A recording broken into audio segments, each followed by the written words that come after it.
Hello brother အားလုံးပဲမင်္ဂလာပါဒီနေ့မှာတော့ update အသစ်ကြောင်း live stream လွှင့်လာတာကိုကြည့်ပြီးကြရလားမကြည့်ရသေးဘူးဆိုရင်တော့ဒီ video လေးကိုကြည့်လိုက်ပါကျွန်တော်အတူတူရှင်းပြသွားမှာဖြစ်ပါတယ်အားလုံးပဲမင်္ဂလာပါကျွန်တော် Spray Weekend Show နဲ့ကြိုဆိုပါတယ်ကျွန်တော် Spray Weekend Show မှာအနည်းနဲ့ပတ်သက်ပြီးတော့ top တင်ရနိုင်မို့လို့လာရအားပေးကြပါအောင်လို့ပြောရင်းနဲ့ပဲ video လေးကိုစလိုက်အောင်ပထမဆုံးအနေနဲ့ကတော့ကျွန်တော်တို့ story line တွေအသစ်ထပ်ထည့်ပေးထားရပါတော့ story line တွေအပြင်မှာကျွန်တော်တို့location တွေအသစ်လည်းထပ်ပြီးတော့ဖြည့်ထားသေးပါတယ်အဲ့တော့အဲ့ဒါတွေကတော့ဒီမှာကျွန်တော် preview လေးကိုပြထားရပါတော့ဘာသာအနေနဲ့ဒီဗီဒီယိုကြည့်နေပြီးတော့ဒီ like and subscribe မလုပ်ရသေးဘူးဆိုရင်တော့ဒီ NDE နဲ့ပတ်သက်တာတွေကိုအသစ်တင်တဲ့အချိန်ကြမှာလွတ်သွားမှာဆိုလို့ကျွန်တော်တို့ရဲ့ဒီ channel လေးကိုလည်း like and subscribe လေးလုပ်ထားပါအောင်လို့ကျွန်တော်ပြောချင်ပါတယ်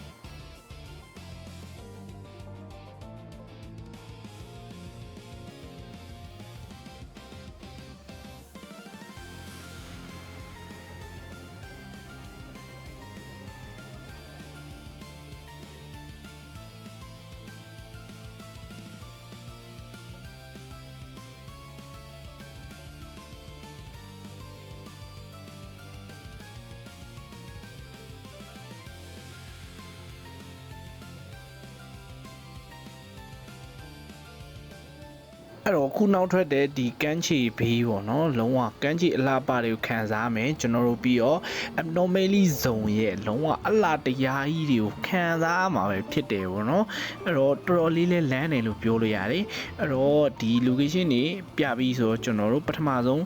ကုတ်လေးကိုအရင်ပေးလိုက်မယ်ပေါ့နော်အသစ် character လေးထွက်လာမှာပေါ့နော် character ကတော့ Lacrimosa ဖြစ်တယ်သူက chaos character ပဲဖြစ်တယ်ပေါ့နော်သူက phase 1မှာထွက်လာမှာဖြစ်ပြီးတော့ June 3ကနေပြီးတော့ June 24အထိလို့ပြောထားပါရဲ့ပေါ့နော်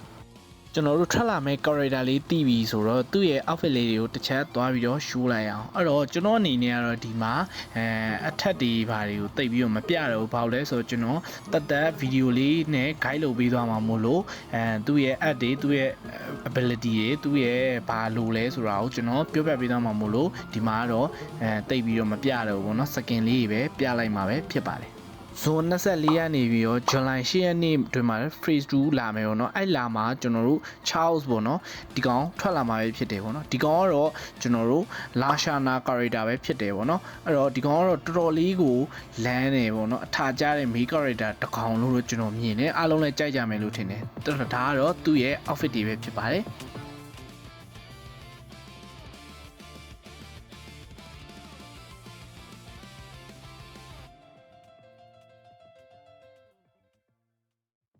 ဒီ character နှစ်ကောင်နဲ့အတူတူပဲကျွန်တော်တို့ weapon နှစ်ခုလည်းအသစ်ထပ်ထွက်လာမှာပဲဖြစ်ပါတယ်အဲ့တော့ဒါလေးကတော့နောက်ထပ်ကုတ်ကလေးပဲဖြစ်ပါတယ်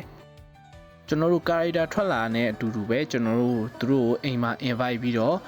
ဒိတ်လို့ရပြီပဲဖြစ်ပါတယ် CD hangout တွေပါလေအကုန်လုံးလို့ရရပါတော့ဒီမှာကတော့ပြီးတော့ brother တို့အားလုံးမျှော်လင့်နေကြတဲ့surprise ကြီးတစ်ခုရှိရပေါ့နော်အဲ့ဒါကတော့ကျွန်တော်တို့ပထမဆုံး main character ကိုကျွန်တော်တို့ဒိတ်လေးရပြီပဲဖြစ်ပါတယ်အဲ့တော့ဟုတ်ပါတယ် brother တို့အရန်ကိုလှုပ်ရှင်နေကြတဲ့ main character နဲ့ဒိတ်လို့ရပြီပဲဖြစ်ပါတယ်အဲ့တော့ဒါနဲ့တင်မဲ့ brother တို့ပျော်သွားပြီလားအဲ့တော့အရင်လေးမပျော်နေပါဘူးနောက်တစ်ပျော်စရာရှိသေးတယ်ဘာလဲဆိုတော့ကျွန်တော်တို့ဒီ game ထဲမှာကို Facebook တို့ Instagram တို့လိုမျိုးသူတို့ပုံလေးတွေ share မယ်post လေးတွေတင်မယ်ပေါ့နော်အဲ့လိုမျိုးပုံစံမျိုးသူတို့ထပ်ပြီးတော့ထည့်ထားပြီးမယ်လို့ပြောထားတယ်ပေါ့နော်ဘယ်ချိန်ဘယ် update မှာလာမလဲတော့မသိဘူးတခါတည်း update မှာပဲတခါတည်းပါမလားတော့မသိဘူးပေါ့နော်အဲ့တော့အဲ့ဒါလည်းတော်တော်လေးကိုလမ်းတယ်ပြီးတော့ကျွန်တော်တို့ prison မှာ boss နောက်တစ်ကောင်ထပ်တိုးလာတယ်ပေါ့နော်အဲ့တော့ဒီကောင်အချာမှာကျွန်တော်တို့ဓာတ်တွေလန်နေနေမဟုတ်ဘူးကျွန်တော်တို့ hand to hand combat စောင့်ရမ်းလမ်းတယ်ပေါ့နော်ကြည်လိုက်ပြကျွန်တော်ပြထားတာပဲ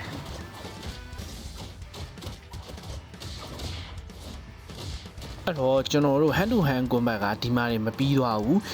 ဘာလဲဆိုတော့ကျွန်တော်တို့ fighting class တွေထပ်ထောင်လို့ရမယ်ပေါ့နော် fighting class ကိုမှသူတို့solo mode နဲ့ match making ဆိုပြီးတော့ရှိရပေါ့ match making မှာ၄ယောက်အထိကျွန်တော်တို့match make လုပ်လို့ရရပါတော့အဲ့တော့နောက်တစ်ခုအနေနဲ့ကတော့ကားပြိုင်မှာကျွန်တော်တို့ရိုးရိုးကားပြိုင်မဟုတ်တော့ဘဲနဲ့ brawl ဖြစ်သွားပြီပေါ့နော်အဲ့ brawl မှာဆိုရင်ကျွန်တော်တို့6ယောက်အထိစော့လို့ရမယ်ပေါ့နော်6ယောက်အထိစော့လို့ရမယ်အဲ့ဒါကိုမှ brother တို့အနေနဲ့ team match လုပ်လို့ရမယ် team match မလုပ်ချင်လဲ လဲကိုယ့်အကိုတယောက်ချင်းစီပေါ့နော်white out လောက်ရမယ်ပေါ့နော်အဲ့လိုမျိုးပုံစံလုပ်ပေးထားတယ်အဲ့ဒါအောင်မှကားတစ်ခုချင်းစီမှာ default gun တွေပေးထားမယ်အဲ့တော့အဲ့ဒါအောင်မှအဲ့ဒါတွေမဟုတ်သေးဘူးဒီပြေးလန်းကားပြေးလန်းတစ်လျှောက်မှာလဲကျွန်တော်တို့redundant gun တွေပေါ့နော်ကျွန်တော်တို့ယူရမှာပေါ့နော်အဲ့ဒါတွေရဲ့ပြီးတော့ကျွန်တော်တို့ repair kit တွေလည်းပါမယ်ပေါ့နော်အဲ့ဒါအောင်မှ brother အနေနဲ့ကားပေါ်ဆင်းလဲမပြီးသွားဘူးပွဲရ brother တို့ character ကြီးရှိတဲ့ character ၄ယောက်လုံးတည်သွားမှာပွဲပြီးမဲ့ပုံစံမျိုးလှုပ်ထားပြီးရပေါ့နော်ဒီမှာကတော့တော်တော်လေးကိုပျော်စရာကောင်းမယ်လို့ပြောလို့ရတယ်အဲ့တော့ update 1.1 ကတော့တော်တော်လေးကိုစုံနေပြီဗျအဲ့တော့အဲ့ဒါတွေပြီးပြီလားဆိုတော့မပြီးသေးပါဘူးနောက်ထပ်ကြံပါသေးတယ်အဲ့တော့ကျွန်တော်တို့ဒါကတော့တတိယ reading code လေးပေါ့နော်အဲ့ဒါပြီးရင်တော့ကျွန်တော် brother တို့အားလုံးမျှော်နေကြတဲ့ Porsche collaboration ရောက်ရှိလာပြီပဲဖြစ်ပါတယ်စောက်ရန်လန်းတယ် brother ကြီးစောက်ရန်လန်းတာကြည်လိုက်အောင်လို့အမ तू ကတော့limited time event လို့တော့ပြောတယ်အဲ့တော့ तू နဲ့အတူ outfit နှစ်စုံထွက်လာမယ်ပေါ့နော်အဲ့ဒါကတော့ကျွန်တော်တို့ zero character နဲ့ရဲmain နဲ့ female character အတွက်ထွက်လာတာပေါ့နော်စောက်ရင်းလန်းတယ်ဗျာ outfit ကစားကြည့်လိုက်တော့ brother တွေဒီဝတ်စုံနဲ့ကားကိုဘယ်လိုရမလဲဆိုရင်တော့ကျွန်တော်တို့ဖူးရမှာပဲဖြစ်တယ်ပေါ့နော်အဲ့ဒါအောင်မှ तू ကကျွန်တော်တို့ annual တွေတုံးလို့ရတယ်ပြီးတော့ found တွေတုံးပြီးတော့လှည့်လို့ရလေလို့လည်းပြောထားရပေါ့နော် event မလာသေးတဲ့အတွက်ကြောင့်မလို့အသေးချာတော့ကျွန်တော်လည်းတေချာတော့မသိသေးပါဘူးတကယ်သိရင်တော့ကျွန်တော်ပြောပြပေးသွားမယ်ပေါ့နော်အဲ့တော့တော်တော်လေးကိုလမ်းပါတယ်အဲ့တော့အဲ့ဒါအပြင်မှာကျွန်တော်တို့ကားအိမ်ပေါ်ကိုကားနဲ့တက်လို့ရအောင်ဒီကား elevator ပါထည့်ပေးထားတယ်ပေါ့နော်အဲ့တော့တော်တော်လေးကိုလမ်းနေပြီတော်တော်လေးလဲကျွတ်စင်နေပြီပေါ့နော်ဒီ game ရသူ့ရဲ့အစကတည်းကရင်လှုပ်ထားတဲ့ physics တွေကစတော်တော်လေးလမ်းနေတာကိုမှဒီလိုကြီးပါထပ်လှုပ်ပလိုက်တယ်ဆိုတော့တော်တော်လေးကိုကျွတ်စင်ဖြစ်သွားပါပြီ brother တို့ဒါကတော့နောက်ထပ် update မှာလာမယ့်ဟာလေးကိုကျွန်တော်ပြောပြပေးသွားတာပေါ့နော်ပြီးတော့ကျွန်တော်တို့ဒီ game ကိုကျွန်တော် stream ရဲ့ epic ရဲ့